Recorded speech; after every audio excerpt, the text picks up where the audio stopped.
አረንደው ሐምሌናሴ ብር ቢቀመጥ ከትራሴ ለማን ብዬ ነው ስራ ምገባው እዛው ተኝቼ እውላለሁ አለቃ የሚቆጣኛል ሁሌ ያረፈድሽ ይለኛል አቤት ሲሞቅ አንሶላው አቤት ሲሞቅ ትራሱ ልክ እንደ ትምህርት ይችን 2 ወር ቢዘጋ ስራ ራሱ ለኔ በላ ትኖራለች ቡና ሽታ ለኔ በላ ትኖራለች ድራፍት ሽታ ጭንቅ ያረጋኝ ጭንቅንቅ ለኔ ፍቅሯ ነው ክትክት ለኔ ፍቅሯ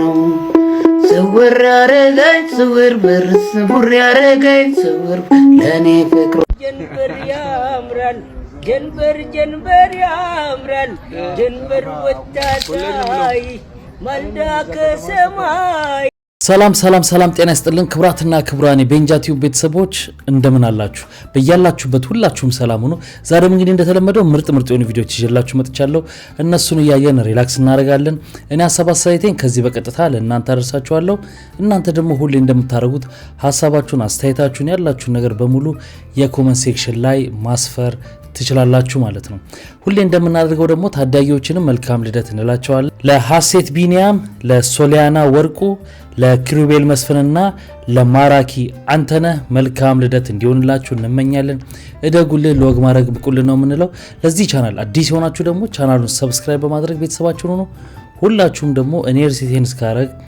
ነባሮች ታውቃላችሁ ለአዳዲሶች ግን ለመድገም ነው እኔ ርሴቴን እስካረግ ድረስ እናንተ ላይክ የምታደርጉበት አፍታ ታገኛላችሁ ቪዲዮቹን ላይክ አድርጉና እንጀምራለን በወር 70,000 ብር ገቢ ካሎት መሃል ከተማ ላይ ቤት በመኪና ዋጋ ልጠቁማችሁ ትርፍ ቢሉ በሳልስት የሚጨምር ጥራት ቢሉ ስራችን ምስክር ታማኝነት የ30 ዓመታት መታወቂያችን ነው አሁን ደግሞ ቅንጡ ፔንታውስ በምቹ አከፋፈል በእጅ ስልኮ የሚሸምቱበትን መንገድ አመቻችተን ህይወትን ቀለል አድርገናታል በእኛ በኩል ሲሸምቱ 30% ቅናሽ ያገኛሉ 10% ብቻ ከፍለው 60% በባንክ አያይዘው መሃል ከተማ ላይ በ8 ወር ይረከቡ ከ630,000 ብር ቅድመ ክፍያ ጀምሮ ከዲኤምሲ ሪል ስቴት ጋር ይዋዋሉ ውሎንም በ3 ቀን በዲኤችኤል ካሉበት ቦታ እናደርሳለን ቤቶቹ ከስቱዲዮ እስከ ፔንታውስ ሲሆኑ ሱቆቹ ከ30 ካሬ ጀምሮ ዝግጁ ናቸው ልብ ይበሉ መንደሩ ኮምፓውንድ በመሆኑ 6 አሳንሰር መዋኛ ገንዳ የከርሰ ምድር ውሃና ባካፕ ጀነሬተር ከተሟላ ሴኩሪቲ ጋር ከዲኤምሲ ያገኛሉ አሁኑኑ በ0988883434 ወይም በ0988885656 ከደወሉ በካሬ 7,000 ብር ልዩ ቅናሽ ያገኛሉ ዲኤምሲ ሪል ስቴት እማ ይቅርታ አንድ ጥያቄ ልጠይቅሽ ነበር የመጀመሪያ ሚሊዮንሽን በስንት ዓመት ይሰራል በጣም ረጅም ዓመት በፊት ሜቢ 15 ዓመት ገደማ አሁን አንቺ ሚሊዮነር ነሽና ሴፍቲ ያስፈልግሻል ምናምን የተማርሽው ነገር አለ ቴኳንዶ የሆነ ስፖርት ላይ ምናምን ስፖርት ላይ ምንም በእውነት ምንም ኦኬ እንትንስ መከላከያ ምን መሳሪያ ተጠቀሚያለሽ ህግ በፍጹም በእውነት አንድዬ እና ያው ምን ልልሽ ፈልጌ ነው ያለሽን አምጪ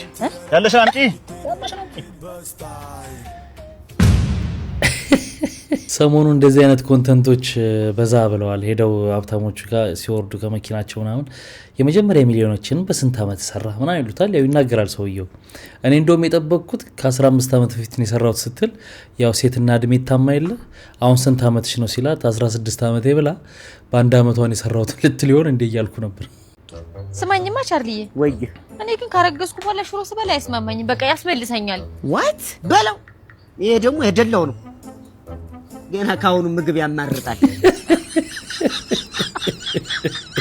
ለራሴ ጨንቆኛል ለሱ ያማርጣል ይወጣታል እኔ በህይወቴ አንደርስታንድ ማድረግ ያልቻልኩት ነገር ለምንድን ነው ሰው ሚዜ ሁኚ ብሎ ማይጠራኝ እኔ መሰለ መልክ ይዘሽ ሙሽራ እንዳታስነቂያት ይሆናል ወይ ደግሞ መኪና ስለሌለሽ ይሆናል ወይ ደግሞ ገርዳሚ ሆኖ ይሆናል አይታወቅ መጠርጠር ነው እንደምታውቁት በባለፈው እንግዲህ ገርዳሚ መኪና ይዞ ብላ ተናግራ ነበር አሁን ሚዜ የሚያረጋኝ ጠፋ እያለች ነው የኔ እናት ሚዜ መሆን እኮ ዳ ነው በነገራችን ላይ ወጪ በጣም እንዳሉ አታቂም አንቺ ደግሞ ስታማረሪ ነበር ድሮ አምባሻ ስንት ነበር ምሽለችው የድሮ ርካሽ 75 ሳንቲም አሁን ስንት እንደገባ ታውቂያለሽ 2 ብር ገባ ጉድ ሀገሪቷን ተጠፋ ነው ግለሰብ ነው የሚሸጠው ባለስልጣን ላይ ወረጃ ግለሰብ ነው የሚሸጠው ባለስልጣን ያልኩህ እኮ ባለስልጣን ይሸጣል አላልኩህ መቆጣጠር ማረጋጋት ስንቱን ተቆጣጥሮ ይችላል ከዚህ ሁሉ ህዝብ ስንቱን ለበላይ አመልክቶ ትክክለኛ ሆነ አገሪቱና ባለስልጣኖች ለበላይ አመልክቶ የበላውን መከታተል አለበት ሁሌ አደራዬን እንግዲህ እንደሰማኸኝ ነው አደራህን እውነቱ እንዳትነግራቸው ሽንኩርት 140 ብር ነው ብትላቸው ታጣቸዋለ በቃ ከፈልከሻዩ እርሶ ነው የሚከፍሉት ወይ ከፋለልኝ እንጂ እዲ ባባዝነሽ ያው ሁሉ ብር እዚችን እንኳን ከፈሉ አሁን ይሄንን እልም መፍቻ ይሰጣችሁ አሁን አይመነዘር ትንሽ ነው 100 ብር ነው ይቺ አንዷ ይቺ ሻይ ይቺ ነው 100 ብር ገና ጉድ ነው ያለ ምን ጉድ ቦታ ነው እዚህ ይቺ ነው 100 ብር ታደስ 100 ብር ታደግ ስጥ የበኋላ ተዘርዝሮ እልሙ ሲፈታ 100 ብር ተወስዳለህ አይ መልስ ይመጣሉታል ከፈሉ ጠጡ ቀዘቀዘቦት ሻዩ ቁጭ አድርገው ምግብ ትበላ እንደው ክፈልና ገብተህ ብላ ይቺ ነው 100 ብር አለ ወይ በስማ ያገር ያለ ምን ይሻላል የ100 ብር አይደል በስመ አብ ወልድ መንፈስ ቅዱስ አሐዱ አምላክ ይንጣ መንፈስ ቅዱስ አብሮ ለኔ ጤና ይሁን አሜን ብር ያስተምራል ምኑ የኢንሻይ ሲትለ ገና 100 ብር ተከፈለ ይቺ ለዚህ 100 ብር ተከፈለ እንደገና ደግሞ 50 ብር ጨምሩ ወጥወሬ ነው ምሰብረከ የ100 ብር ከዚህ ሱካር የለበት ሙሉ ቀን እንዲህ ሲሉ ነው የሚውሉት በቃ ጭራሽ የለበት ስኳር ደግሞ ይወዳሉ ጨምሪ እባክሽ ጨምሪና ሱካርሽን ይዘሽ ጨምሪ አንድ ኧረ በቃ የለበትም 100 ብር ነው እኮ የተከፈለ 100 ብር የዚች 100 ብር ነው የተከፈለው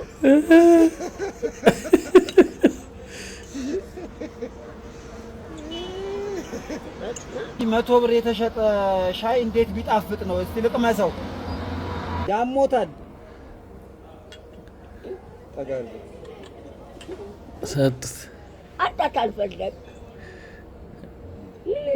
እቺ ምን ታረግልኛለች ለባሚነት ብቻ ነው ያለው መልስልኝ ታልፈለግ ለራሳቸው 100 ብር ከፍለው በደንብ አድርገው አይጨምሩልኝም ምን አለበት ያው ይቺ 150 ብር ይቺ አልሰሜን ግባ በለው የሚባል ነገር አለ ጉድ ነው ዘንድሮ እኮ በትክክለኛው ኑሮ ውድነቱን ሸመታ ቢወጡ የድሮ ወላጆቻችን ወጥተው የማይሸምቱ አሉ አይደል አሁን ቢወጡ ገበያ በቃ ጨልለው ነው የሚገቡት ጨልለው ባካችሁ ለጊዜው ቸኩላችሁ ፕራይቬት ጄት እንዳትገዙ እዚህ ላይ እንደምታዩት ላጌጃችሁን ሃንድል የሚያደርጉት ሎጂስቲክሶች ችግር እየገጠማቸው ስለሆነ ጄታችሁን ሊጎዳባችሁ ይችላል ችግሩ ሲቀረፍ አፕ ቱ ዴት አሳውቃችኋለሁ አሁን ግን ለጊዜው ይሄኛውን ኤምበረር ቬነም 300 የሚባለው ጄት ብትገዙ ትላለው ውስጡ አብራችሁ ይዛችሁ መግባት ትችላላችሁ ፕራይስ ባኳያም ከ14.5 ሚሊዮን ብር አልፍም እና እንደምታዩት ፋክተሪው 56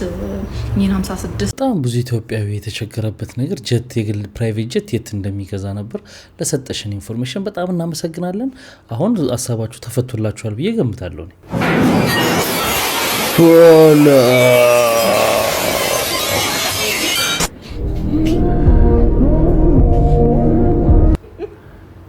ሞተ እኮ ይሄ ልጅ በቃ ሞት አይደል እንዴ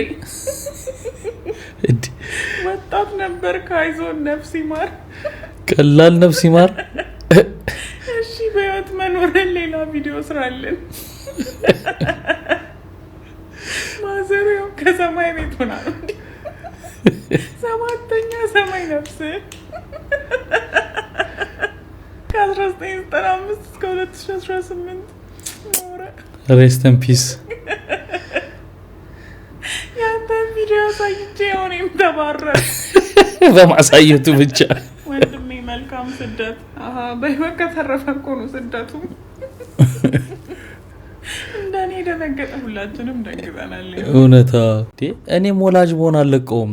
እንኳን የኛ ወላጆች እኔ ራሱ የዚህ ልጅ ወላጅ ብሆን አልምረውም። አስባችሁታል? ለዘመናት የማያወጡት ሸክላ ሳህኖች ምናምን እኮ እዛ ውስጥ ነው ያሉት። ሰዋቸው እኮ እንዳለ ወደ መጣሁበት ምድር ነዋን ከቤት ተጨቃጭቀው የሚወጡ ባለትዳሮች እስክመለስባት በክብር ሰውን ከማስደሰት በቀር አይወጣኝም ክፉ። አንተ ምን ሆነህ እንደ የነጋበት ጅብ መስለህ?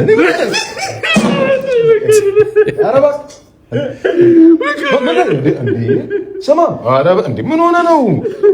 ሰማ ዶዶ ነኝ እኮ ሁሌ እኔ እናንተ በሽቅ በርቃችን ነው እንዴ? አረ እንደማይተዋወቅ ሰው ባህሪ መለወጥ የጀመረው ምን ሆነ ነው? ወጣው ገቦ ስድብ ነው ንዝንዝ ነው። ከዛ ትዳር በኋላ ነው ያልቻልኩ ያብያለሁ አታግባ እያልኩ ነው። ወደ ስራ ምንድነው? ምንድነው እየሰራችሁ ያላችሁት? ለስራ እንደ መጣችሁ ነው ከርፉዛ ምን እየሰራ ነው አንተ? ማንም አይወደኝም ተናግሬያለሁ። ምን ሆነ ነው? እንወዳለን ወንድሞችን እኛ ልጁ ምን ሆነ ነው? በቃ ካገባ አግብቶ ነው ባለ ትዳር ነው።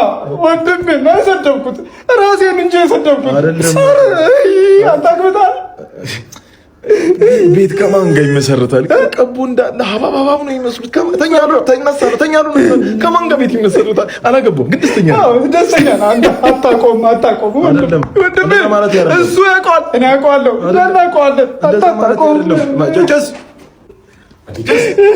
ኧረ እባክህ ሰማኔ እንደዚህ ለምን ትሆናለህ እንዴ? እንወዳለን እኛ ወንድሞች አሉ። ምንድነው የተፈጠረው? ምን ሰሞኑን ያልቻልኩም የፔሪዶ ላይ ነሽ መሰለኝ እንዴ ያነጫነጫታል። ይወልጭስ ምን እኔ ጓደኛ አይደሉ? ምንድን እኔ ህመም ይገባኛል፣ ግን ያልሆነ ምክንያት አሁን ምን ባለቤቴ ልጅ ነች ለማለት ነው? የ15 ዓመት ታላቅን አንድ ያገባው ከመቼ ጀምሮ ነው ከ45 በላይ የወር አበባ ወይ ፍቺ ፈልጋ ምናምን ይሆናል እንጂ ምክንያቱ እሱ አይደለም። ሲቀጥል ደግሞ አንተን ጊዜ ያጽናል። ኤኒዌይስ ከ45 ዓመት በኋላ የወሩ ይቀርና አበባው ይደርቃል። አሁን እኮ ያው ትዳሩ ብቻ ሳይሆን የሚያንገበግበው ኑሮ በራሱ ወጪውና ገቢና ወጪ አልመጣጠን ሲል በቃ ያነጫነጫል እኮ በጣም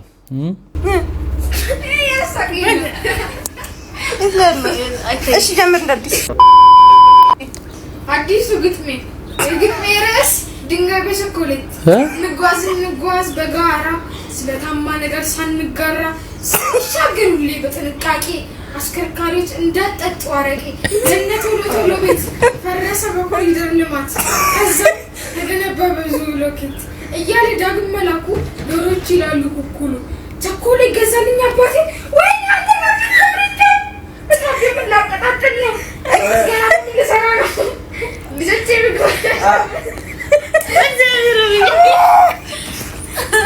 ዞር በለት ከመሀል ጀሽ ቀጥለው ልጆቼ ምግብ አይደርስም ብለው ጠየቁኝ። ኩሽና እየመጡ ጨቀጨቁኝ። ድንጋይ አጋጭቼ ሳትፈጠርኩ ፈጣሪንም ተመስገን አልኩ። መሸመተኛ ሳትደረሰ ልጅ ወድቆ ደሙ ፈሰሰ። በጣም ጮኸ አለቀሰ። የጣሊያንም ልጅ ለፖሊስ ከሰሰ። ዳግም በፖሊስ ተያዘ። ልጆቹ እያለቀሱ አይናቸው ፈዘዘ። ካሁኑ ኮሪደር ምናምን ዋ እኔ ለማኝ ዘማዊ በዛሬው ዕለት 47ኛ የሴት አገልጋይ ልደት ጣዖቴን አከብራለሁ ይላል። መጣላችሁ ደግሞ አሁን እኛ ደግሞ ስናነበው እኔ ሰዓሊ ሀብታሙ በዛሬው ዕለት 47ኛ ዓመቴን ልደት በዓል አከብራለሁ ነው እንግዲህ። እሺ ይሄ አማርኛ ነው። አማርኛ ከግዕዝ ነው ግሶችን የወሰደው። ለምሳሌ ሰማይ፣ መሬት፣ ነፋስ እያልን የምንጠራቸው የወሰደው ከምንድን ነው ማለት ነው? ከግዕዝ ነው። ከግዕዝ የወሰደውን አማርኛ ደግሞ የወሰደውን ግስ በአግባቡ ማስቀመጥ አለብን ማለት ነው። ለምሳሌ ሰዓሊ የሚለውን ሰዓሊ ለመነ ነው። ሰዓሊ ለመነ ነው፣ ለማኝ ነው። እዚህ ጋር ሰዓሊ ለማኝ ነው። እኔ ለማኝ ሀብታሙ ነው የሚሆነው። እሳቱ በንጉሱ ሲጻፍ ሰ እና በአይኗ ሰዓሊ፣ ይሄ ስዕል ሰዓሊ ነው። ይሄ ሀብታሙ ዘማዊ ነው። በዚህኛው በሐሌታ ውሃ ሲጻፍ ሀብታሙ ተብሎ ሲጻፍ ሀብትን ንብረትን የሚያመለክት ነው፣ ስም ይሆናል ማለት ነው። በዚህ ግን ስድብ ይሆናል ማለት ነው። በዛሬው ዕለት ይላል። ይቺ ዕለት ልክ አይደለችም። በእለት ዓመት የሴት አገልጋይ ነው። ቀዳሃት ማየ ዓመት ኢየሱስ ይላል። የኢየሱስ አገልጋይ ውሃ ቀዳች ይላል። ስለዚህ ይሄ ዓመት የሚለው የሴት አገልጋይ ነው። ስለዚህ ግሱ ስንወስድ የወሰድነው ግስ የትኛውን ነው ማለት ነው? ዓመት የሚለው ዓመት ይሄን የወሰድነው ማለት ነው። ዓመት ይሄንን ግስ ነው እንጂ ያንን አልወሰድንም። ስለዚህ መጠቀም ያለብን ይሄኛውን ነው ማለት ነው። እዚህም በዓል የሚለው የጣዖት ስም ነው። በዓል የሚባል ዱርዬ ጣዖት ነበረ። ስለዚህ በዚህ ጋር በዓል የሚለው በዓል በዚህ በዓል ልዩ ቀን ይሆናል ማለት ነው። ስለዚህ እኔ ሰዓሊ ሀብታሙ በዛሬው ዕለት 47ኛ ዓመት ልደት በዓሌን አከብራለሁ። ይሄ ነው ትክክለኛው ማለት ነው እንጂ ይሄኛው እኔ ለማኝ ዘማዊ በዛሬው ዕለት 47ኛ ዓመት ጣዖቴን አከብራለሁ የሚል ትርጓሜ ሰጥቷል። እና 5 ጊዜ ኮፒንግ ሼር አድርጉ፣ ፎሎ ማድረግ የተሰው አመሰግናለሁ። 10 ጊዜ ቢደረግም ለርሶ አይቆጭም? እንደዚህ በጣም እኔ እንደ ቀልድ እዚህ እያመጣን እያየ ነው ብዙ ነገር ነው የተማርኩት እውነት ለመናገርና እችን ነገር ብናስተካክል አሪፍ ነው። ብዙ ሰው ከብዙ ቦታ ይማራልና እኔ በጣም ትልቅ ምለውን ትምህርት ባሊ ያስተማረኝን ልንገራችሁ።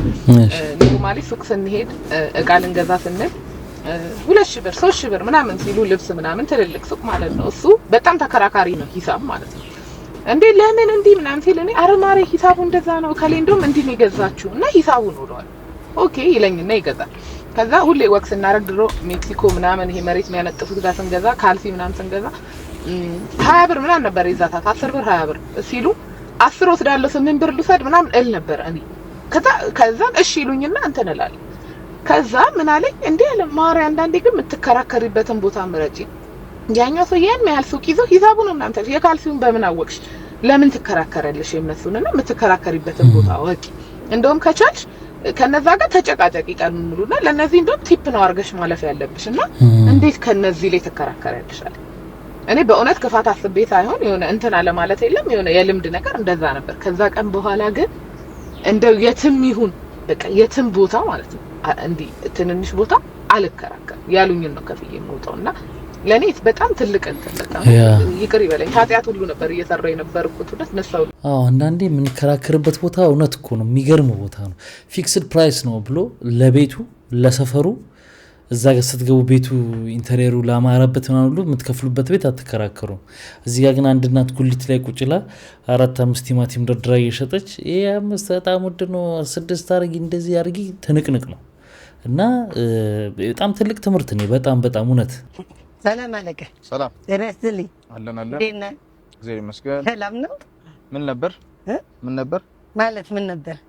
ሱሪ ልብስ አስገብተህ ነበር? ቀና በል እንጂ ምን ነበር ነው ሱሪ ልብስ የምትል? ቁጭ ኧረ እንደው ደስ የሚል ቀን እኮ ነው ይሄ። ሸራ ያወጣርከው ዝም ብለህ እንደው ፍቃድ አለ አይደል? ፍቃድ እያወጣሁ ይሄ ተበሌ ወረዳ ያቋል ይሄን ሸራ ስትገነባ ጭራሽ የነበር ሲሳይ እኮ ነው ሲሳይ። ጭራሽ ታፔላ ሰርግተልኛል ድለላ ይላል። ድለላ ትትዮቲ ቫት እንደገባ አታውቅም ወንድሜ። የኔ እኩል ነገር ላስረዳ ነው ሲጀምር የኔ አይደለም ሰው ነው ለተፈው ታፔላ ለብቻው እኮ ግብር አለው እንደገና ወይ ያላቆም እሱን ፍቃድ እያወጣሁ ነው። አዎ በምን ሚል ጥለት ነው ስጋጃ ገና ነገሩኝ ዘርፏል ታውቀው። አዎ ምሳሮችን ሰርቼ ነው የምኖረው። ጭራሽ ታፔላም ሰቀል ይኸውልህ ታፔላም የራሱ ግብር አለው። ይሄም ህገወጥ ነው የምትሰራው ስራ ፍቃድ የለም።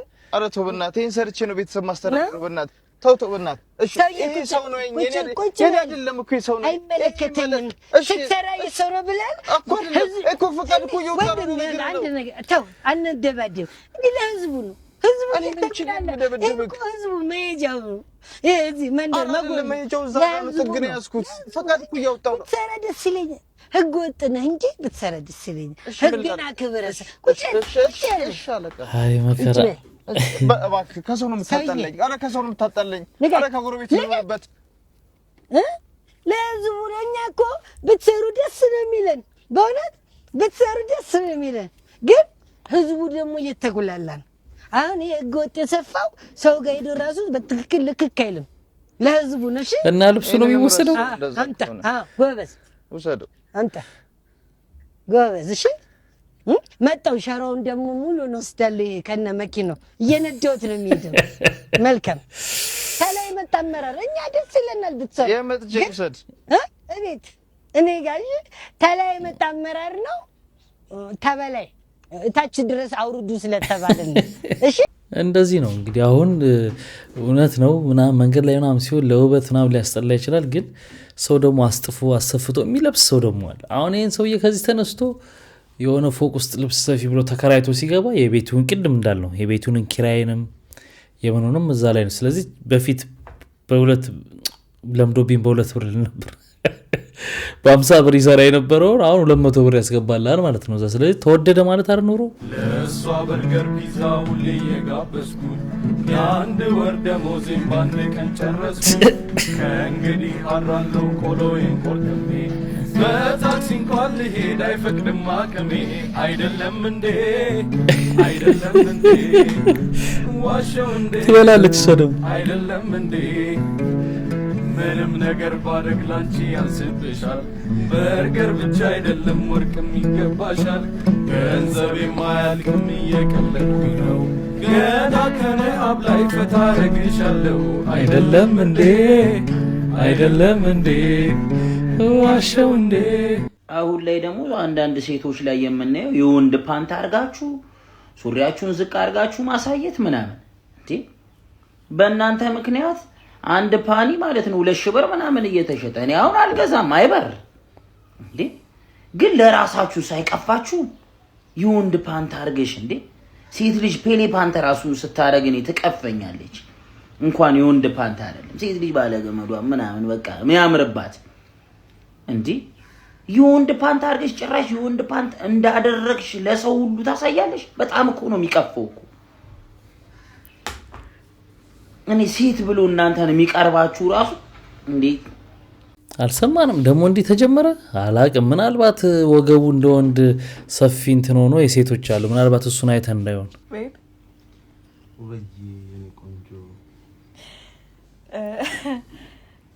ነገር መጥቶልኝ ይኸውልህ እኔ እዚህ ነኝ ያለሁት መኝታ ቤት ከዛ አንተ ሽንት ቤት እየጠቀምክ ነው ከዛ አጋጣሚ እስቲ የኔ ሽንት ቤት መሄድና መመለስ አያሳስብሽ አንድ ቀን በሰላም መጠቀም አይችልም እኔ በተቀመጥኩ ቁጥር ወይ ቪዲዮ ኮል ትደውይልኛለሽ ወይ የሆነ መተሹክክ የሆነ ሌባ በቀዳዳ ከስር እንደ አይጣ ይሻለው እሺ ከዛ ሽንት ቤት ነና የሆነ ሰዓት ላይ ግራቪቲ ቢጣፋ መሬት ስበት ቢጣፋና እየተጠቀምክ ላይ ብትንሳብህ ትጠራኛለህ ወይስ እንዴ ማለት እንግፋው ወለታች እንምለልበት ብዬ ያላንቺ እኔ መጠቀም አልችልም አንተ እኮ ነው ወደ ላይ ብትንጠለጠለው እሱስ ለአንተ ብቻ አንተም ብቻ ነው መሬት ስበት ወደ ላይ ልጄን እዛ የወለድኩት እሱ እዛው ነው የሚቀረው ነው it's just you በቃ ታፍረኛለህ ትጠራኛለህ እኮ እኔ ወደ ላይ ስል እሱም ወደ እንተቃቀፍና እንጠራሻለን እናቴ ብሎ እንጠራሻለን አንተ ብቻ እኔ ብቻ በረርኩ ላይን ተገጣጠሙ ከሱ ጋር ነው እንወያያለን እንዴት ነው ኑሮ መረረ ሸተተ ኑሮ እኔም ሸቶኛል ነግሩ እናወራለን አስብ ላይ ስትንሳፈፍ ታፍረኛለህ ወይስ ቤብ ነይ አድኝኝ ብለህ ትጠራኛለህ እኮ እንግዲህ እኔ ተቀምጬ ከሆነ ሱሬ እንደወለቀ እየተንጇጇ ላይ እየበረርኩኝ እንዳቅጣጫ እንደ ኮምፓስ መጠቀሚያ እንትን ብሎ ከዛ ዘብልየው እሱን ላይ እንትን በልጅ ነው ምኑ እንድታግዢኝ ነው እኔ መጣራሽ ምናምን ሐሳብ ነው እንዋደዳለን እንፈቀራለን ፍቅራችን በዛ መሀል ምን ሊጠቅም ነው አይደለም እላይነ ተንጠለጠልክና መሰለኝ እዛ ወርደቴን እንትን እንድትልኝ ነው አትፈራም ጣራ ሲነካ ልሰበር አንቺን ጠርቼሻል አንቺ አፍ ከምገባ ይቅርብኝ አንቺ አፍ ከምገባ አለኝ ወይ ነው ስላሰብኩት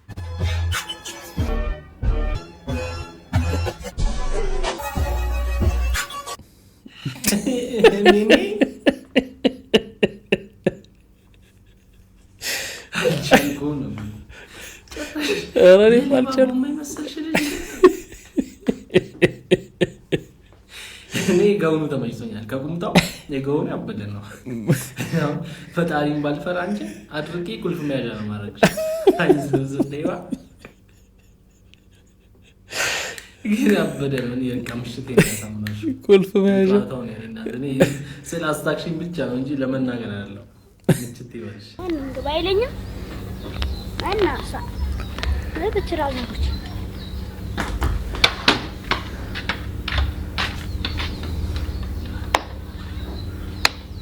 ፀሐይ ነው ማትወጣች። እኛ ግን አንወድ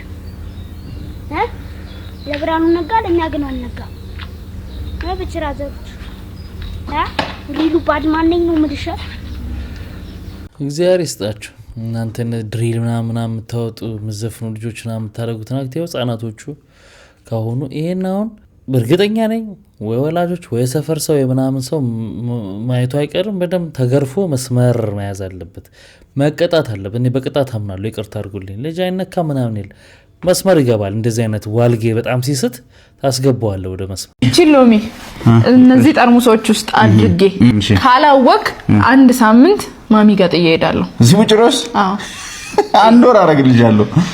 አንድ ወር ችግር የለውም እንደፈለግሽ አንድ ወር።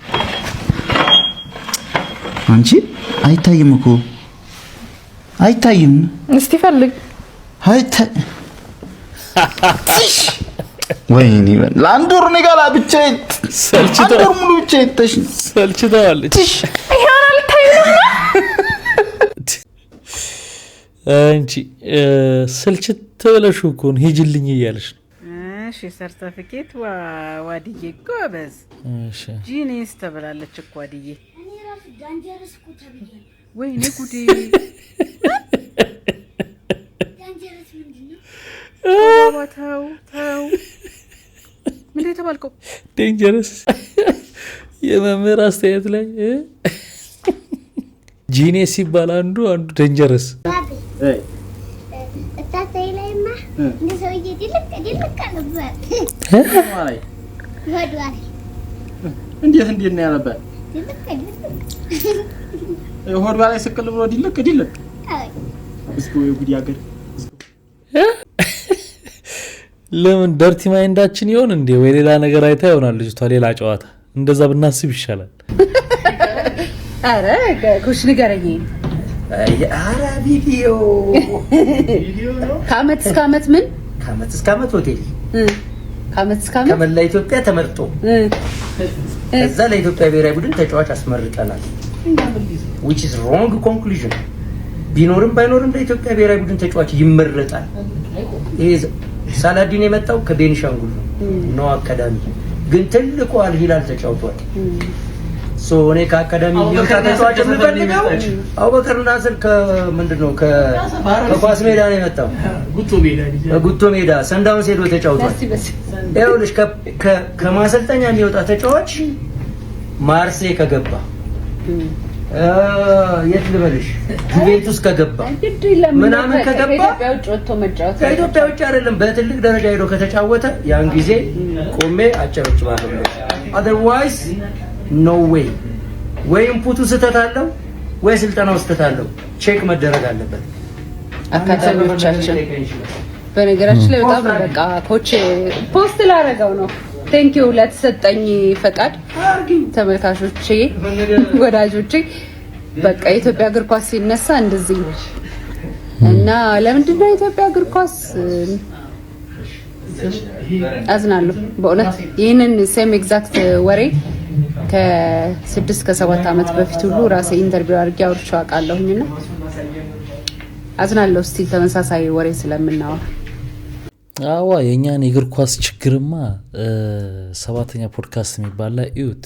አሰልጣኞቹ ጠቅላላ ተጫዋቾቹ መጥተው ዘርግፈውታል ጉዱን። በቃ ጠቅላላ በተራ በጣም ችግር ያለበት ነው።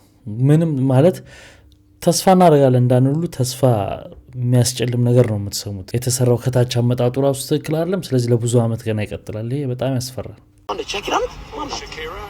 ሻኪራ ከልጇ ጋር የጀራርድ ፒኬ ልጅ ነው ባይዘ ራስ ፒኬ ነው የሚመስለው አይቷ ፒኬ ረጅም ነው ደግሞ ገና በጻፍ ሻኪራ ግን ምንድነው ሁሌ አታራጭ ይወርስ ያለች ሆነች መጣች አስባታል የአመት ምናምን እኮ አስባታል ምኑን እየተጠቀመችው ነው?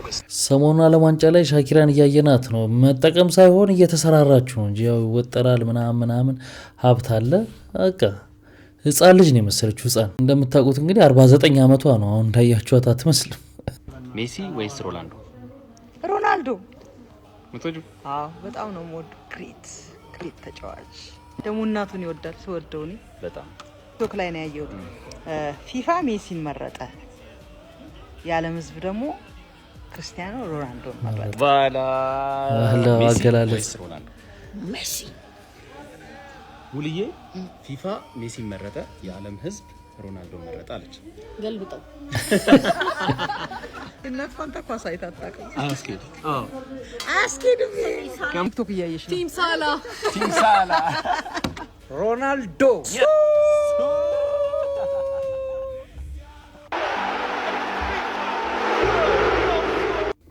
አሁን በዛ እውነት ከአቅማችን በላይ ሆነ። ከ6 ወር በፊት ምናምን የተነሳ ነው የቀለበት ፕሮግራማችን። አልበም ነበረን፣ ቪዲዮ ነበረን። ያው ሾርት ቪዲዮም ተነጋግረን ነበር። እሱን ያው ቀጡን ድጋሚ እሱ ፋይል ሳይሰጠን ውላችን የሚለው በ2 ወር ከ15 ቀን ማለትም አንድ ቪዲዮ ከተነሳ ነው ወይም ፎቶ ከተነሳን ከ2 ወር ከ15 ቀን በኋላ ነው የሚደርሰው። ይሄ ፓኬጅ ምናምን የሚባለው ነገር ነበር የወሰድነውና በጣም የተሸወር ነው። ይሄ ፓኬጅ የሚለውን በመያዛችን መጀመሪያ ተሸውደናል። እናንተም እንዳኛ እንዳትሸወዱ። ከዛ እንደዛ ከተባለ በኋላ አሁን 2 ወር ምናምን 2 ወር ከ15 ቀን ነበረ። እሱ ሳይደርሰን ሽምግልናችን ደረሰ። ሽምግልናችንም እንደዚህ ቪዲዮ ምናምን ነበረን። እሱም እንዳለ ሰርጋችን ደረሰ። ያ ሁሉ ሳይሰጠን ማለት ነው። ማለትም 6 ወር ቆይቶ ማለት ነው። ቀለበታችን ከተነሳን 6 ወር፣ ሽምግልናችን ከተነሳን ወደ 4 ወር አካባቢ ማለት ነው። ከዛ ይሁን ብለን እስከ ዛሬ ድረስ በቃ ዋጥ አርገ ነው ችለ ነው ስንሄድ ሲያመላልሱ ሃርድ ዲስክ አሁን ተፈረመተ ሲሉ የሆነ ነገር ሲሉ ስንመላለስ እንደምንም የቀለበትና የሽምግልና አልበም ላኩልኝ። እንደምንም እሱ ነው ከ5 ወር በኋላ ከዛ አሁን የሰርጋችንን ፎቶ ለመቀበል 2 ወር እንግዲህ ከተጋባን 2 ወር አልፎናል። ሶፍት ኮፒ ለመቀበል እንግዲህ ሶፍት ኮፒ ነው ገና መርጠን ደግሞ ልከን ከዛ 2 ወር ከ15 ቀን ይቆያል። አስቡት። ከዛ ፋይሉን ለመቀበል 2 ወር ሳይሰጡን ነገ ሲሉ ከነጎዲያ ሲሉ ከዛ ደውለን ምንድነው ለፔመንት ግን 5 ቀን አቆይተንባቸው ፔመንት የመጨረሻ ክፍያ 5 ቀን አቆይተንባቸው እንዴት ጨቅጭቀው እንደተቀበሉን ማለት ነው። ግን የኛን ፋይል አሁን ፎቶ ለመምረጥ በቃ እስካሁን ዝም ብለን ነበር። አሁን በጣም ስለባሰ የሰርግ ተብሎ 3000 ምናምን ፎቶ 40 ምናምን ፎቶ ይመረጣል ከላይ ላይ ተብሎ 3000 ምናምን ፎቶ ይፊት ለፊታችን ነው እንደምታዩት ኮምፒውተር ላይ እያየን ነው። 40 ፎቶ አይደለም ማለት ነው። 3 ፎቶ 2 ፎቶ አምርጡ። አንድ ድብዝዝ ያለ የተንጋደደ ነጭ እንዳለ ነጭ ነው። አንድ ደህና ፎቶ እንኳን ነው አንድ እንደው ምናልባት ቤት ውስጥ የተነሳናቸው ጥሩ ናቸው። አዳራሽ ውስጥ ጥሩ መነሳት የነበረበት ፎቶ የለም ጭራሽ። እና አሁንም ቢሆን እኛ ፎቶ የተነሳንባችሁ ሰዎች ራሳችሁን ታውቃላችሁ። ስማችሁን መጥቀስ አንፈልግም። ተባካችሁ ፋይላችንን፣ ቪዲዮዎቻችንን፣ አልበማችንን የቀለበት ቪዲዮ፣ ሽምግልና ቪዲዮ፣ የመስክ ቪዲዮ፣ አልበምን ምንም ምንድነው የሚሰቀለው በቃ ምንም ነገር አልተሰጠንም ኦሬዲ። ስለዚህ እባካችሁ ስጡ። በቃ ይሄ እኮ አንዳንድ ጊዜ ስራው በእርግጥ ከባድ ነው። ያው ስላለሁበት ይሄን መናገር እችላለሁ። ስራው ከባድ ነው ማለት ብዙ ጊዜ ሰዎች የሚያዩት እዛ ጋር ተኪዶ በቃ ፎቶ ጋር ተደረገ፣ አለቀ፣ ተቀረጸ፣ በቃ ያለቀ ነው ይመስላቸው። ያንን ከካሜራ ውስጥ አውጥቶ ኮፒ ተደርጎ የሚሰጠው ይመስለዋል ባለ ዝግጅቱ ማለት ነው። ባለሙያውም ጋር ደግሞ ያለው ችግር ተደራራቢ ነገር ስላለ ቁጭ ብሎ ኤዲት ማድረግ ይፈልጋል እያንዳንዷን ነገር። እንደገና ኦንሴት ላይ ከቲማችሁ ውስጥ በትክክል ካልሰራው እንደ ድርጅት በጣም ከባድ ነው። አሁን የነዚህ ሰዎች ፎቶ አይደገምም ሰርግ በጣም ነው የሚያበሳጨው። እንዳለ የሚመረጥ የለውም ብለዋል። በጣም ነው የሚያበሳጨው። ግን ምን ታረጉታላችሁ? አንዳንዱ እንደውም ሰምተናል ባለፈው ሰይፉ ጋርም ሰታችሁ የሰርግ ቪዲዮና ፎቶአችሁ ጋር ሳይደርስ የተፋቱ አሉ ብዙ ሰዎች ሳይደርስ ማለት ነው። ያው የፍቹ ጉዳይ እንደምታውቁት ስለሆነ ገና ሳይወስዱት ይፋታሉ። በቃ ያምዛ ይቀራል። ሙሉ ክፍያም የተጀመረው ብዙ ጊዜ እንደዚህ ሀፕን እያደረገ ነው ተብሏል። የሆነ ክፍያ እያዘና አልቆ ሲሰጥ መጨረሻ ላይ የሚከፈል ነበር። ነገር ግን ባለሙያዎቹ ደግሞ ሰርተው እየሰሩት ባለ ሰዓት ባልና ሚስት ይጣላሉ። አንቺ ክፈይ ምን ያደርግልናል ከዚህ በኋላ አንከፍልም ይላሉ። ሰውየው ምን ያደርግለታል? ስለዚህ ይቀራል። እንዴት ናችሁ? መቼስ እኔ ያየሁትን አላልፍም። እኔ የምላችሁ አሁን እዚህ በሶሻል ሚዲያ የምትዘዋወር የጥቁር ቆንጆ ህፃን ልጅ 14 ዓመት ልጅ አለች። እሺ የኛ ሀገር ወንዶች የትኛውን እህል በልታችሁ ነው እንዴ ፈላባችሁ? እንዴት ነው እንደዚህ እንደ ተቀበዘበዘ ፍየል ፍልጥ እንዴ ቀምስ ቁልጥ ያረጋችሁ? እንዴ የ39 ዓመት ጉምል ጎረምሳል በለው ወጠምሻ ተነስቶ ለአንድ ጻል ቲሸርት ያሰራል። ኮሜንት ላይ የሚጽፉት አሰቃቂ ነገር እችናውን ባገኛ ባገባት ነው ስታስጠሉ ቆሻሾች። እንዴ የጠነዙ ስንታሮጊት የበሰበሱ ከእድሜያችሁ ኩያሉ አይደል? እንዴ 14 ዓመት ልጅ ብትችሉ እንደ ታላቅነታችሁ ማስታወቂያ ማሰራት የትምህርት ቤት መክፈል ያለባትን አንዳንድ ነገር መሙላት ስትችሉ 14 ዓመት ህፃን ልጅ ላይ ወርዳችሁ እንዴት እንደምታሳፍሩ እኮ። ንየትኛው ሽሮ በጓያ ነው እንደ እየበላችሁ እንዴ ትክክላችሁ ለሚለው እህታችን እንግዲህ በጣም ብዙ ድል የመጣላት ልጅ ናት።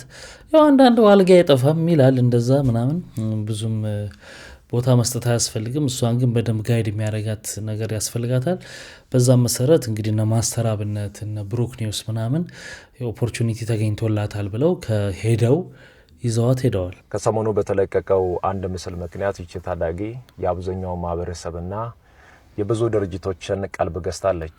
በዚህ በጎ አጋጣሚ የስራ ዕድል አግኝታ ህይወቷን መቀየር እንድትችልና ችሎታዋን አሳይታ ሀገሯን በዓለም እንድታስጠራ እኛም ያቅማችንን ለማድረግ ዛሬ ከትውልድ ቦታዋ ከቤተሰቦቿ ጋር ተነጋግረን ወደ አዲስ አበባ ይዘናት እየመጣን ነው። ሁላችንም ተባብረን እቺ ልጅ ትልቅ ደረጃ እንድትደርስ እናግዛት። ቀጣይ ያለው ሁኔታዎችን ከብሩክ ኒውስ ጋር በመሆን የምናሳውቃችሁ ይሆናል። ሰሞኑን ሰሚት መነጋገሪያ ሆናለች እና በጣም ገርሞኝ ለምን እስቲ አንድ ነገር ሼክ አላረግም ብዬ ሰሚት ነኝ ያለሁትና በጣም ነው ያሳቀኝ። ማለት ማህበራዊ ሚዲያ ላይ በሰፊው መነጋገሪያ መሆኑ ያርሰ ጉዳይ ከምን አንፃር ነው የሚለውን ኮንተንት ከመስራቴ በፊት ብዬ ቼክ ሳደርግ በጣም የሚገርም ነገር ነው ያየሁት። እዛ አካባቢ በብዛት የሚኖሩት ከትግራይ አካባቢ በጦርነቱ ምክንያት ተፈናቅለው የመጡ ሰዎች ናቸውና አንድ ሁለት ሰዎችን ለማናገር ሞክሬ ለምን ያ ነገር እየተፈጠረ እንደሆነ ስጠይቃቸው ምን አይነት ነገር ሰማው መሰላችሁ? አንዳንድ ሰው በጦርነቱ ምክንያት ተፈናቅለው የመጡ 6-7 ቤተሰብ የሚሆኑ ሰዎች ተከራይቶ የሚኖሩ አሉ። እነዛ ሰዎች በቅርብ ነው አዲስ አበባ የተቀላቀሉት። ስራ የላቸውም፣ የሚያውቁት ዘመድ የላቸውም፣ የተሻለ የገቢ ደረጃ ያለው ቤተሰብ የላቸውም። ምንም የገቢ ምንጭ በሌላቸው አዲስ አበባ ውስጥ ነው ያሉት። ስለዚህ አዲስ አበባ የቤት ኪራይ ሁኔታውን ታውቁታላችሁ። ጣሪያ የነካ ነው። 6 ቤተሰብ አንድ ጎጆ ውስጥ መኖር አይችልም። ባለ አንድ መኝታውን ተውት።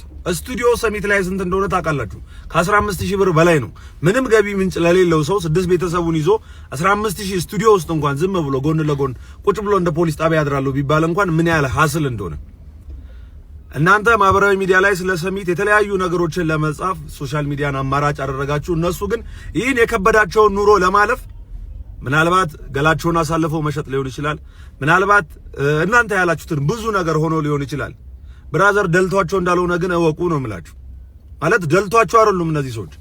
ሀገራቸው ያላችበት ሀገራቸው አይደለም፣ ሀገራችን ትግራይ ክልል የኛም ሀገር ነው እና በዚህ ሰዓት ያለበት ከፍተኛ የሰላም እጦት የታወቀ ነው። ሁላችንም የምናውቀው ነው። ጦርነት ይብቃ ያለን ቪዲዮ ስንሰራ የሚቆም ጦርነት አይደለም እዛ አካባቢ ያለው። ከዛ ችግር ውስጥ መጥተው እዚህ ጋር የቤተሰቦቻቸውን የዕለት ኑሮና ማደሪያቸውን ዛሬ ለማሻገር በሚያደርጉት ስቃይ ውስጥ እኛ ግን ማህበራዊ ሚዲያን ተጠቅመን እነሱን መውቀስ፣ እነሱን መተቸት፣ እነሱን ማድማት ሆነ አማራጫችንና በጣም ያሳዝናል። ይሄን ነገር አማራጭ ተወስዶበት የተለያዩ የሥራ መፍትሄዎች ቢገኝላቸው እነሱ ልጆች ብቻ አይደሉም። በነገራችን ላይ አዲስ አበባ እንኳን ከትግራይ ክልል ምንም ሞያም ሳይኖር ይሁን ሳትማር ይሁን ተምረ መጣ አይደለም ውጭ ሀገር ፕሮፌሽናል የሆነ ትምህርት ተምረ መጣ የሥራ እድል ላይኖር በሚችልበት አዲስ አበባ ውስጥ ነው ያለው ወንድም አለም እህት አለም። በጣም ከፍተኛ የህዝብ ቁጥር አለ። የሥራ እጥረት በከፍተኛ ሁኔታ አለ አዲስ አበባ ውስጥ። በዚህ መሃል የመጡ ጦርነትን ሸሽተው የመጡ ህዝቦችን አናሳቅቅ፣ ህመም አንሆንባቸው፣ አናፊዝባቸው። እኛ ምናልባት ስቴብል የሆነ ኑሮ ላይ ሊሆን ይችላል ያለ ነው። ነገ ምን እንደምንሆን አይታወቅምና ሰሚት እናንተ የምትሉት ነገር አይደለም ያለው፣ ስቃይ ነው ያለው፣ ህመም ነው ያለው። እሱን ልንገራችሁ። ያው ያሳዝናል እንግዲህ የጦርነት መጨረሻው ምናምን እንዲህ አይነት ነገሮችን ይፈጥራል። ግን ያ ክልል ብቻ ሰው ላይሆን ይችላል። ያን አስታኮ ደግሞ ሌሎችም ሊኖሩ ይችላሉ። በቀደም አንድ ልጅ ሄዶ ቭሎግ ሲሰራ ይቻለው ትንሽ አለፍ ያለ ነገሮች ምናምን እንዳሉ ከሌላው አካባቢ የተለየ መዝናኛ ቤቶች ውስጥ አስተናጋጆቹ የሚያደርጉት አክት ምናምን እየተባለ እያየን ነበርና የሆነ ቦታ ላይ የነበረው ነው ወደዛ ሄደው እናል ብዙ የተለየ ነገር ሆኖ አይደለም። እንግዲህ እግዚአብሔር ሰላሙን ያምጣልን፣ ሰላሙን ያወርድልን፣ ከእንደዚህ አይነት ነገር ይጠብቀን ነው። ሰበር የተባለ መረጃ ተሰምቷል። ዶክተር ደሳለኝ ጫኔ ራሳቸውን ከፖለቲካ ማግለላቸውን አስታወቁም። የህዝብ ተወካዮች ምክር ቤት አባል የነበሩት ዶክተር ደሳለኝ ጫኔም የምክር ቤቱ የሥራ ዘመን መጠናቀቁን ተከትሎም ራሳቸውን ከማንኛውም ቀጥተኛ የፖለቲካ እንቅስቃሴ ማግለላቸውን በይፋ አስታውቀዋል። ላለፉት 10 ዓመታት በፖለቲካ ውስጥ መሳተፋቸውን የተናገሩት ዶክተር ደሳለኝ ወደፊት በሙያቸው በግሉ ዘርፍ ላይ በማተኮር መስራት እንደሚፈልጉና ለቤተሰባቸው ጊዜ ለመስጠት መወሰናቸውን አስረድተዋል። እናም በዚህም መሰረት በማንኛውም የፖለቲካ ፓርቲ ውስጥ በአባልነትም ሆነም በደጋፊነት እንደማይሳተፉ ገልጸዋል። ሌሎች ተጨማሪ አዳዲስ መረጃዎችን ለማግኘት የመደመር ምልክቷን እየነካችሁ ፎሎ አድርጉ። አረ ቁጠሩን እንጂ ቁጠሩን እንዴ! ስንት ነን? እንወቁና ምሩን። ስንት እንደሆነ እንወቁና እነማንን እንደምትመሩ ምን ያህል ሰው እንደምትመሩ አውቃችሁ ብትመሩን አይሻልም?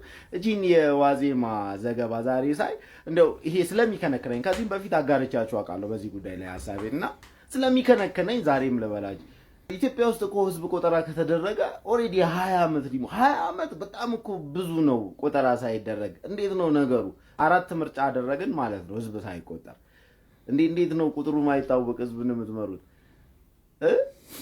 ደግሞ እንትኖቹ ይለያያሉ። ለምሳሌ ስታቲስቲክስ ባለስልጣን በግምት ቢሆንም የኢትዮጵያ ህዝብ ቁጥር 109 ሚሊዮን ነው ምናምን ብሎ ነበር።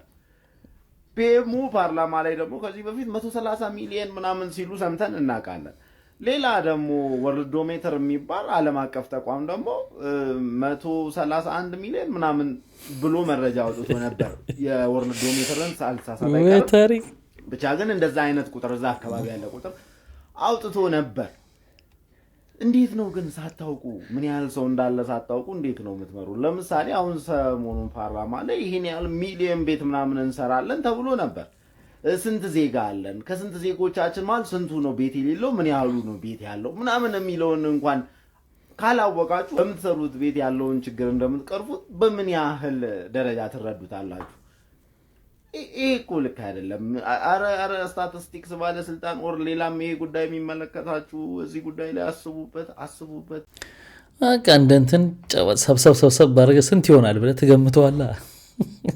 የታዳጊ ተስፈኞችን ሞት ዜና መንገር ምን ያህል ልብ ይሰብራል። ይሄ ታዳጊ ይሄ ተመራቂ ለምርቃቱ በተገዛው በሬም ተወግቶ ህይወቱ ማለፉ ተሰምቷል። ፍስሐ አስማማው ይባላል። በጎንደር ዩኒቨርሲቲ እንደምትመለከቱትም እጅግ አስደናቂ ጥረቱ ታክሎበትም ከጎንደር ዩኒቨርሲቲ በኤሌክትሪካል ኢንጂነሪንግ ተመርቆ ነበር። ታዲያ ለምርቃቱ ቤተሰቦቹ ጋር ወደ ጋይንት ሄዶ ማለት ነው ለምርቃቱ በሬ ተገዝቶ ተደግሶ እንኳን ለዚህ በቃ እንኳን ለቀጣይ ህይወት በቃ ተብሎ ሊመረቅ ባለበት ሰዓት ላይ ለምርቃቱ የተገዛው በሬ ወግቶት ማለት ነው ህይወቱ አልፏል። የሰው ልጅ ህይወት እንዴት እንደምትጠፋ ይሄ አንዱ ማሳያ ነው። እጅግ በጣም ያሳዝናል። እጅግ በጣም ልብ ይሰብራል። ለሟች ነፍስ ይማር፣ ለቤተሰቦቹ፣ ለክፍል ጓደኞቹ፣ ለመላው የአካባቢው ማህበረሰብ መጽናናትን እመኛለሁ። በጣም ነው የሚያሳዝነው። በጣም ይሄ ደግሞ ከሞቱ አሟሟቱ የሚባል ነገር አለ። ለቋሚው ደግሞ ያለው ሰቀቀን ነፍሱን ይማረው። አስብበታለሁ እኮ ማለቱ እምቢ ቢል እኮ ነው እኔ ሰው አለኝ ይላል። ገባሽ? ይሄ ቻንስ አለሽ፣ 50% ቻንስ አለሽ ማለት 50% ቻንስ አለሽ። ጠባይሽን አንቺ አሳመሪ ከዚህ በኋላ። ኧረ እኔ ለቴዲዬ ምን ጣፍ ደግሞ ከቴዲ ጋር ጀምራችሁ ይሄ ይቅርታ አብሮሽ የሚሆነው ሰውዬ ማህቢብ። ከሱ ጋር ይቅርብሽ። ማህቢብ ወንድሜ ነው። እኮ ብዙ አትታያ ገበያ እንዳትዘጊ ይልሽ። ወንዶች ከብዙ ሰው ጋር የምትታይ ምርጫቸው አያረጉም፣ ይፈራሉ። ግን ቴዲዬ እውነቱን ያውቃል አይደል እንዴ? እሱ እኮ የሰለጠነ ሀገር ነው ያለው፣ ማሰብ ይችላል። በወሬ አይመሩም። የሰለጠነ ሀገር ነው የሚኖረው።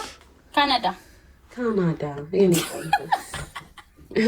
አባቴ ሙት። አሁን ሰው የሚመስለው ለሀገሩ ነው። እኔ ግን እሱን የወደድኩት እንዴ ለሀገሩ። አንቺ ስንቴ ሞክረሻል እኮ ካናዳ እኮ አልሞከርኩም ማሬ አሜሪካ እንጂ ጀርመን እኮ እንትና ስንቴ ስትሮንግ እኮ ጀርመን ላይ 4 እና 5 ባላገኘችልኝ አባቴ ሙት ግን እና አልወደድኩም ማነች ስትሮንግ የምትባል ጊፍተሬ ማለት ነው ወደ 4 ስራዬ ብላ ባልፈልጋልኝ ግን የጦለጉ አንድ አሙስ የቀራቸው ናቸው እንዲህ ሆኗል ትዳር እንግዲህ ቲክታክ ላይ በጊፍተር ምናምን ከዛ ደግሞ ፊት ለፊት ነው የሚነገረው ጥያቄውን ሰምቻለሁ ላስብበት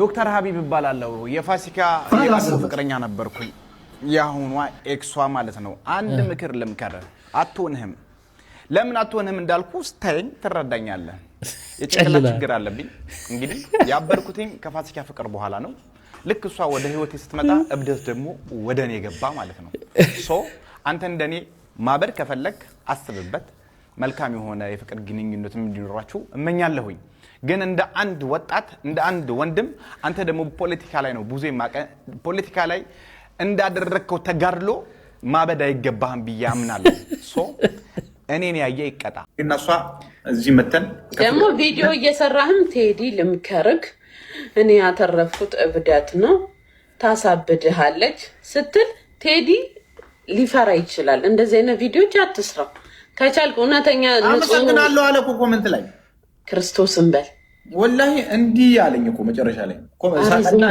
ወላሂ እኔ ሀቢብ አንቄ ነው የምገልክ አባቴ ይሙት ይሄ ልጅ እምቢ በለኝና በአንተ ሰበብ ነው እመጣልሃለሁ ታዲያ ምድር አዳም በሙላ ሲያብዱ ቁጭ ብዬ ላይ እንዴ ላትረፈው እንጂ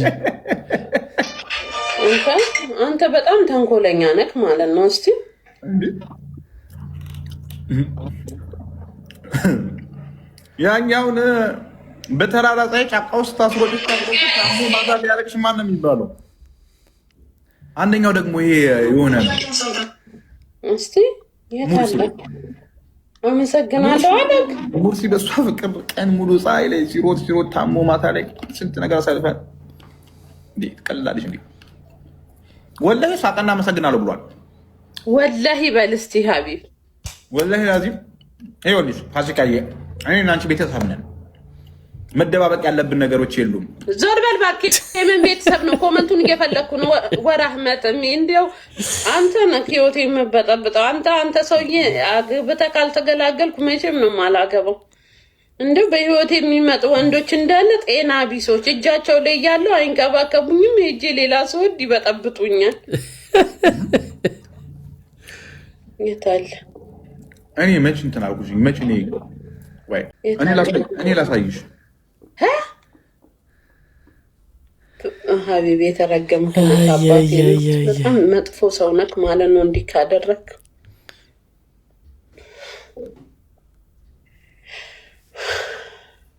ውዴ ችግር የለውም እሱ እስቲ ያሳይ አለ ወላሂ ፈልጊው አጣሁት እኮ ብዙ ነው እዚህ ሁላ 10,000 ኮሜንት ውስጥ ከት ይገኛል 10,000 ነው ኮሜንቱ ላይኩ ነው 10,000 አዎ ላይኩ አይደል 10,000 ወንዶች በሙላ ባንቺ ያበዱ ናቸው ላይክ ያደረጉት የከተማው አዲሱ ቢዝነስ ተጀመረ ይላል ክረምት ገባ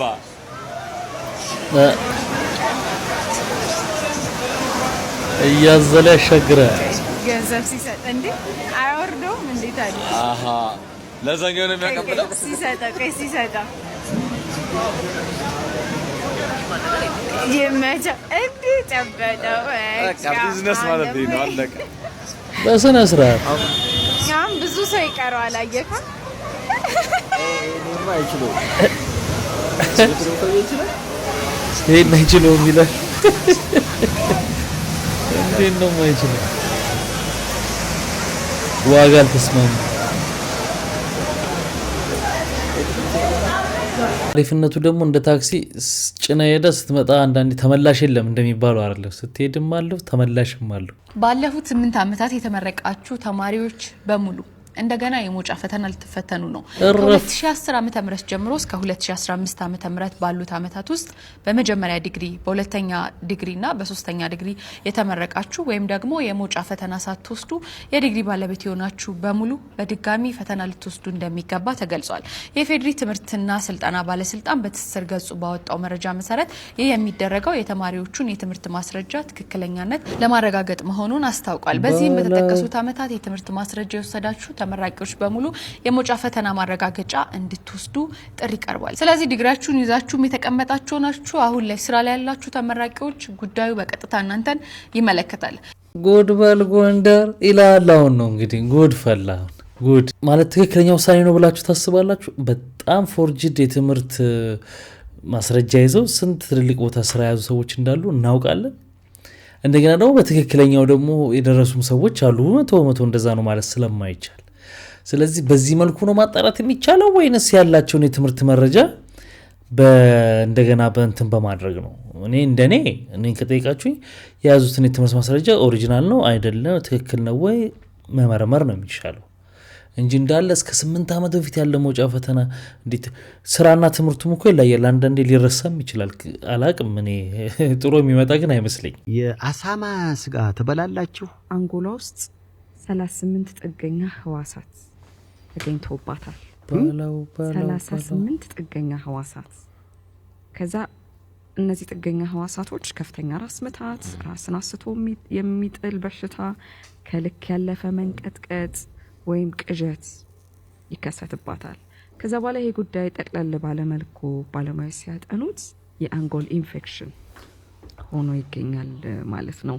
የአንጎል ኢንፌክሽን ደግሞ ከሚገኝባቸው በዓለማችን ላይ ጥቂት ሰዎች አንዷ ሆናለችና ይህ ኢንፌክሽን የሚከሰተው ደግሞ የአሳማ ስጋ በመመገብ ወደ ሰውነት የሚገባው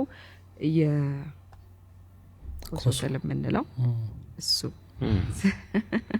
እኔን አየችኝ ያ ምናምንቴ እኔን አየችኝ እንጂ አሁን ምን ነው የሚመስለው ኮሶ? እንደውም ጠይም ኮሶ እንዴ ጠይም ኮሶ አላለው። በሚስተዋልባቸው አካባቢዎች ራስን ስቶ ለመውደቅ በሱ ይታወቃል። ይህ በሽታ ያለባቸው ሰዎች ራሳቸውን ስተው ይወድቃሉ። የአሳማ ስጋ መመገብ ወደ ሰውነት የኮሶትል ሲገባም በቀጥታ አንጎል ውስጥ ጥገኛ ያው ነፍሳትን ያስከትላል። በእርግጥ ከዚህ ጋር ተያይዞ በጣም ብዙ እንግዲህ ባለሙያዎች የሚያስረዱት ጥቃቅን እነዚህ ከባድ የሆኑ የጤና እክሎችን ሊያመጣ ይችላል ማለት ነው። እግዚአብሔሩ መንገድ ነው ልክ። ባለፈው አንድ የሆስፒታል ባለቤት ጥናት አድርጎ የረመዳን ጾምና የኦርቶዶክስ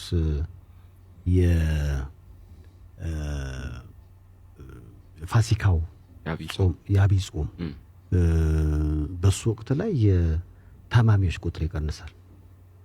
ለካ ጾም አለው የጤና በረከት ራሱ ሳይንሱ መጨረሻ ላይ እንደው አያምንም እጅ አይሰጥም እንጂ በቃ ለእግዚአብሔሩ በቃ የተጻፈው የተሰራው ነገር ለምን ያለ ጤና ጥሩ እንደሆነ እያመነ እየመሰከረ ነው የሚሄደው። አሁን ወደዚህ ደግሞ ስቴጅ አሁን የአሳማ ስጋ ክልክል ነው አይበላም።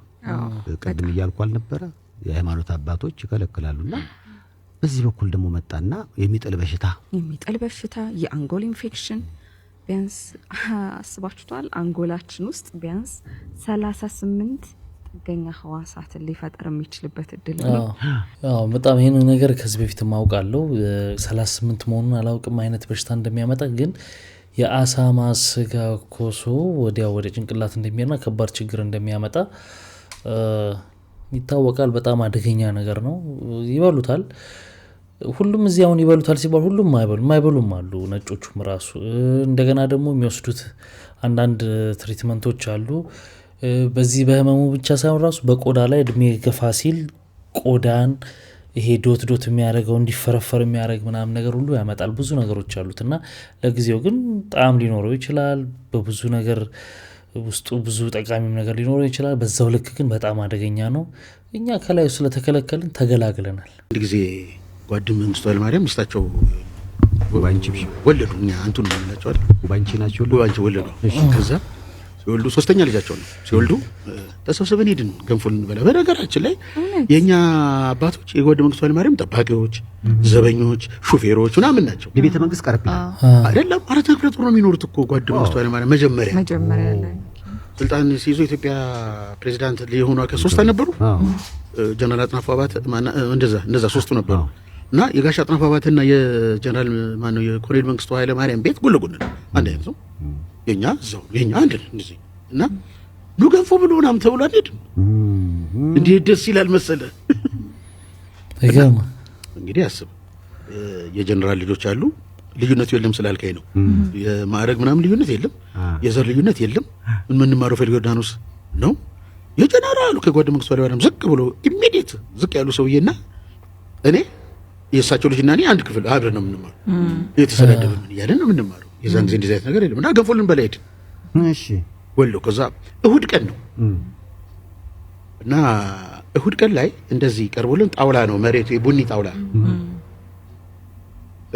የገንፎ ተራራ ተሰርቶ አይመጣም የገንፎ ተራራ ጓደ መንግስቱ መጡና እንትን ይዘዋል ይሄን መጽሐፍ መጽሔት ምናምን ያላቀኛ ልጆች ነን ሶፋ ላይ ኩማ የሚል እንሰሳው ዘሎ ስትራይክ ነው እዚህ ሲል ጫማቸው ነው በቃሉና ቡኒ ምንድነው የቀርካ ሶፋ ነው አያሳዝን የኢትዮጵያ መሪ የቀርካ ሶፋ ላይ ቁጭ ብለው መጽሐፍ እያነበቡ እኛ እዛች ጋር ሳሎን መሬት ላይ ቁጭ ብለን ገንፎ ተራራ ተሰርቶ መጣልን ዞር ስንል እሳቸው አዩ እኛን አዩ ያነባሉ በዛ አሪድሮ ከልጅነት ጀምሮ ትንሽ በጥዋጭ እና አይታይ ታረግልና በሁለት እጄ ያንን ገንፎ ቦደስኩትና ቅቤውን ይዤ ብድግ ስል ሰው እዛ ለሞሉ ጫጫታ በቃ ቀናሉና ሳዩ ተጨምላልቀናል ይኸው ቅቤው በዚህ በኩል ነው የሚፈስ ወይና ልጆች እንዲሁ እኔ እኮ ሲመጣ ይሄን የሚያክል ገንፎ ምን ይሰራላችኋል ብዬ ነበር ተባብራችሁ ብትበሉት እኮ እንኳን ለእናንተ ሌላውም ይበቃ ነበር እንዴት አይነት ልጆች ናችሁ ካብለው ስቀው ይሄን አሁን ማን ያምናል ብታወራው ግን በጊዜው የነበረ ነገር እኔ አሁን ማታ ነው እነጓደ መንግስቱ ኃይለማርያም ማታ የሚያደርጉትን ሰው አይ እስከ 2 ሰዓት እስከ 3 ሰዓት እነሱ ይታመሻለን ሄዳ ልጆች አው በልጆች ወደ ቤት በሰላም በቶሎ ግቡ ተብሎ ተጠርተን ነው የምንገባው እና በጣም ደስ የሚል ሰፈር ነው በጣም የኮሎኔሎቹ ጀነራሎቹ ቤት አለ ከራማታም አለ ደስ ይላል ነው ደስ የሚል ይገርማል እንግዲህ ባሻይ በሚል ጽሁፍ ነው የምታውቁት መጽሐፉም ወጥቷል እንግዲህ በጣም የገዙት ያነበቡት ሰዎች በጣም ኢንጆይ እንዳደረጉት እየተናገሩ ነው እንግዲህ ካላነበባችሁት አንብቡት መጽሐፉ እንዴ አይናውጥቼ እኔ ስማ እኔ አያ እሺ ብላ እኔ መግቢ ይሄ ሰውዬ እኮ በቃ ስማ አወልዶ ፈስክልስ አይነት ስርዓት ነው እሸረፍ በልና በስነ ስርዓትና እኔ ታናደከኝ በእውነት አይናውጥቼ ኪስ ገትቼ ነው ወክ አደርጋለሁ እዚህ ታዲያ ምን ላድርግ እንዴ ላሳይ ቁጭ በልማ እሺ ወታደረቴ ላሳይ አራ ቁጭ በል እውነት ላሳይ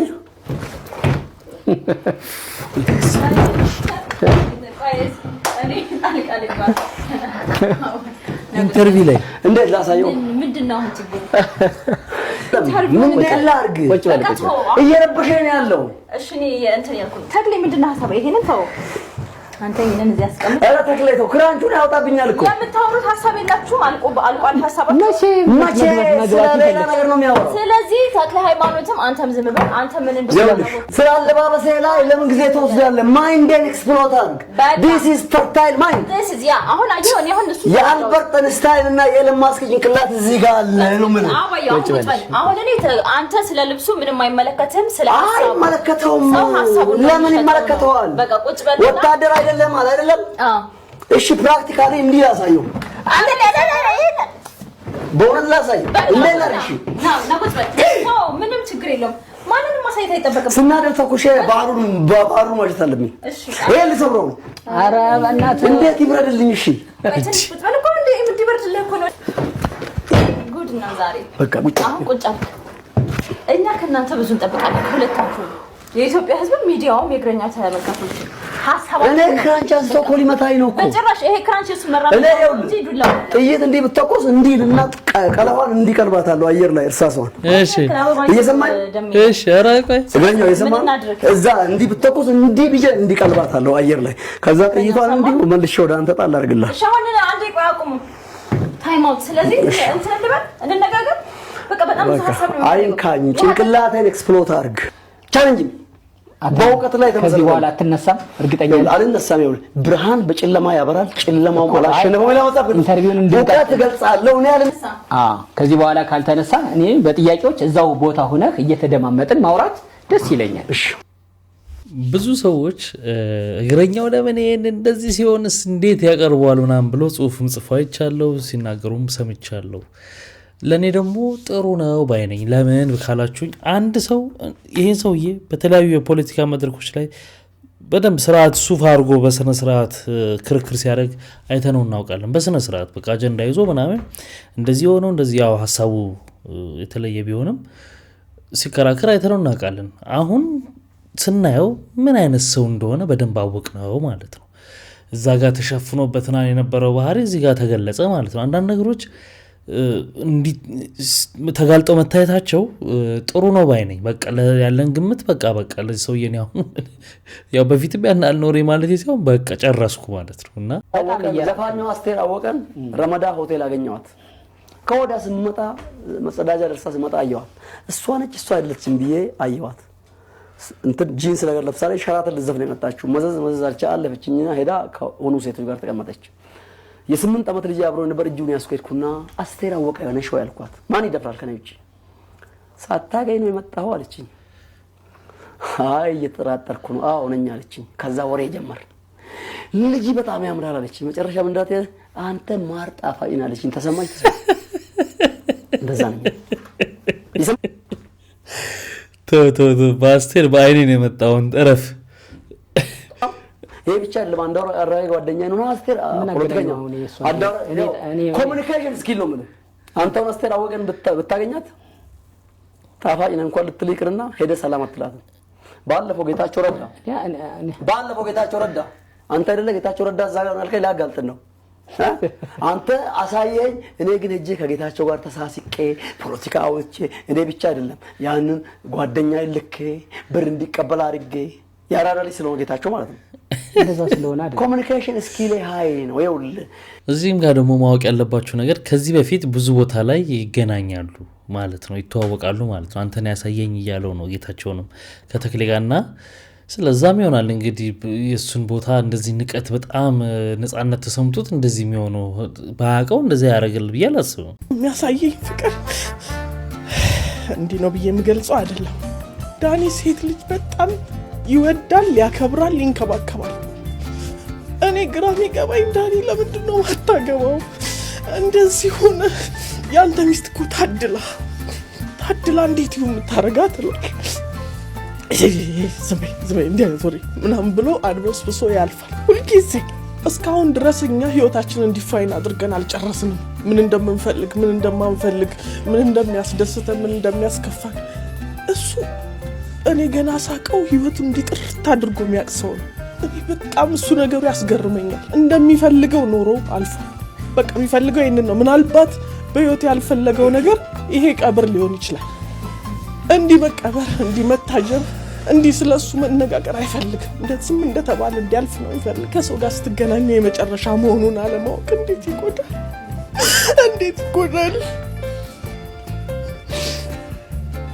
አሁን የሚሰማኝ የመጨረሻ ያገኘው ጊዜ በደንብ አቅፊያ ይሁን በደንብ ስሜው ይሁን ምን ተሰምቶት ይሁን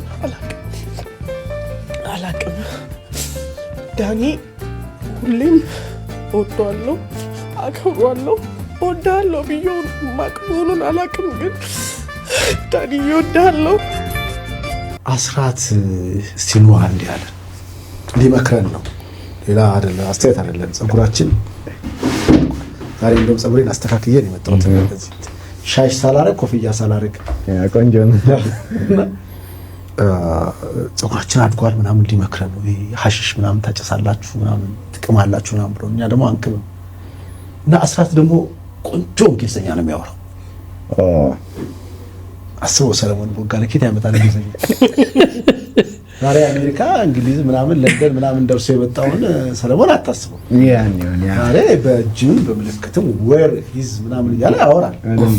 እኛ አጠገቡ ስኖር ያወራም እንጂ እንግሊዘኛ ሁሉ ጆክ ሲያወሩለት ይስቃል። ዛሬ ምናምን ብሎ ይስቃል። ያኔ ግን አይስቅም ነበርና ረጅም ሰዓት እንግሊዘኛ ነው ያወራል።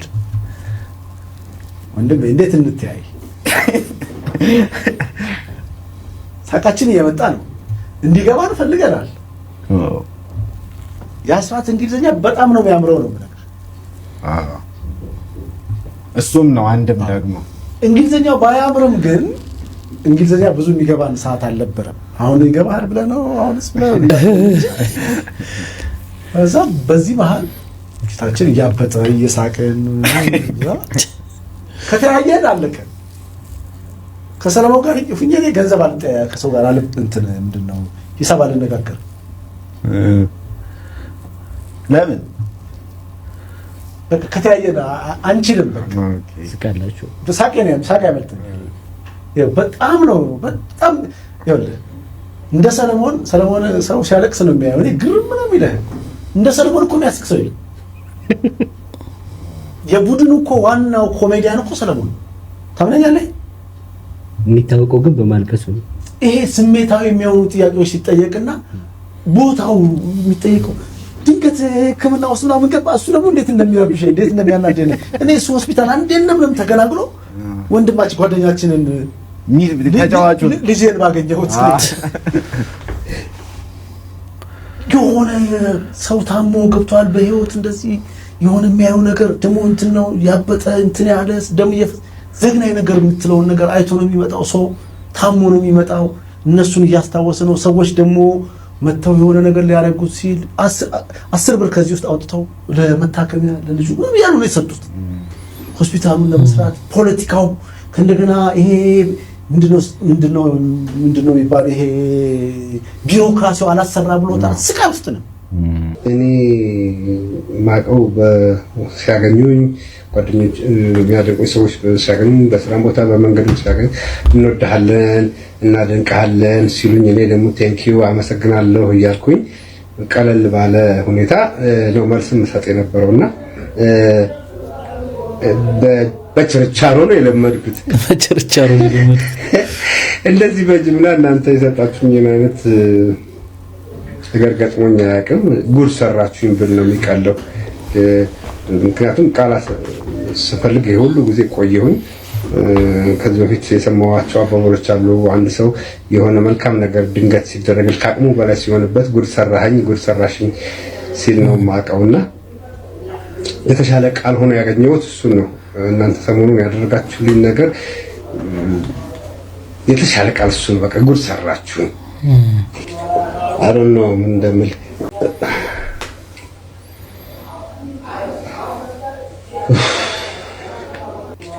I don't know ምን እንደምል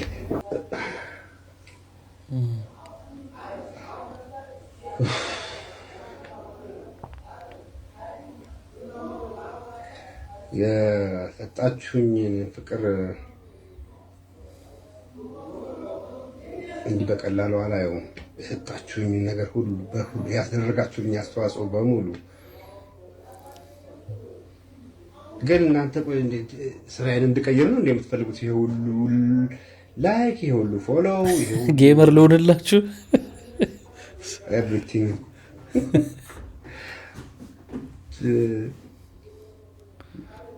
የሰጣችሁኝ ፎሎው፣ የሰጣችሁኝ ላይክ፣ የሰጣችሁኝ ኤቭሪቲንግ ሌሎች የቲክቶክ ቤተሰቦች ያንን ለማግኘት በጣም ብዙ እንደሚልፉ አይቻለሁ። በጣም አደክመው ነው የሚያገኙት። በጣም ደም ተፍተው ነው የሚያገኙት እና በቀላሉ አላየውም። የሰጣችሁኝ ከፍቅሩ በተጨማሪ የሰጣችሁኝ ፎሎ እና ምናምን ምን እንደማደርገው አላውቅም። ነግሬያቸዋለሁ። ለቲክቶክ አዲስ ነኝ፣ ግን እድሉ መባከን እንደሌለበት ግን ይሰማኛል። ሌጀንዲያ መጨረሻ ላይ ምን አለ ወንድሙ ጅራ? እድሉ ግን መባከን እንደሌለበት ይሰማኛል ማለት ቁም ነገር ብሰራበት የሁሉ ሰው አሁን ይህናል ፍቅር ከሰጠኝ ፎሎ ካረገኝ ምን ካረገኝ ይሄንን ወደ ሆነ ነገር መቀየር አለበት እንደማለት ነው። እንደምታውቁት በቅርቡ አምባሳደር ሆኗል የመድኃኒዓለም ትምህርት ቤት ያንን ሜዳ ለማሰራት ቃል ገብቷል ምናምን። ስለዚህ ብዙ ነገሮችን ሊሰራበት እንደሚችል ገብቶታል ማለት ነው። እንደ ምክር ግን በዚሁ ልክ ደግሞ በዚሁ ከፍታ ልክ ደግሞ ቲክቶክ ላይ የሚያስቀይም ነገር ሊመጣ ይችላል እና አንዳንድ ጊዜ ትንሽ ጥንቃቄ ይፈልጋል። ቅርቡ ያላችሁ ሰዎች ለወንድሙ ብትመክሩት አሪፍ ነው። አሪፍ ሆኖ ሳለ አካሄዱን ማለት ነው አዲስ ስለሆነ። እኔ በህይወቴ ብዙ ያልተመለሱ ጥያቄዎች አሉኝ። በጣም ብዙ ያልተመለሱ ጥያቄዎች ግን በህይወቴ ይሄኛው እንዳስጨነቀኝ ያስጨነቀኝ መልስ የለም። ሞልቶላ መልስ በጣም ነው ያስጨነቀኝ። በቃ እፈልጋለሁ ይሄንን መልስ። ይሄኛው የቴዲ አፍሮ ኢንስታግራም ጭንትኑ ነው፣ ኢንስታግራሙ ነው። ይሄው ቬሪፋይ የተደረገው እዚህ ጋር 617000 ሰው ፎሎ ያደርገዋል። ይቺ ጋር እሱ ስንት ሰው ነው ፎሎ የሚያደርገው? 4 ሰው ነው ፎሎ የሚያደርገው። ማን? አንደኛ ማያ ዲጂታል ሚዲያ ማለትም የአምለሰት ፕሮዳክሽን እንትን ማለት ነው። ሁለተኛ ቦብ ማርሊ ኦፍ ኮርስ ሁላችንም ነው የምናውቀው። ከዛ አምለሰት አለች። ከዛ ናቲማን። ለምንድን ነው ናቲማን ፎሎ የሚያደርገው? ጥያቄ ምንም ሊመለስልኝ አልቻለም። ይሄ ጥያቄ ማለት ያርገው ጥሩ ነው እኮ ማን ማድረጉን ጠልቼው አይደለም እኮ፣ ግን ለምን እሱ ሆነ? ቤስት ፍሬንድ እንዳትሉ እድሜያቸውም አይገናኝም። ያን ያህልም ሚዲያ ላይ አንድ ላይ ተናቸው አናቅም። በጣም ታለንትድ ነው። ኦፍ ኮርስ ታለንትድ ነው ናቲማን፣ ግን ከሱ የበለጡ ሞር ታለንትድ የሆኑ ልጆች አሉ ቴዲ አፍሮ ሊያደንቃቸው የሚችላቸው። በታለንቱም ነው ብዬ አላስብም። ምንድን ነው? አረ ኮመንት ላይ መልስ ፕሊዝ ጋይስ፣ ይሄን ጥያቄ መልሱልኝ። ለኔ ትልቅ ውለታ እንደዋላችሁልኝ ነው የምቆጥሩ። ይሄን ከመለሳችሁልኝ ፕሊዝ ኮመንት ላይ ፕሊዝ።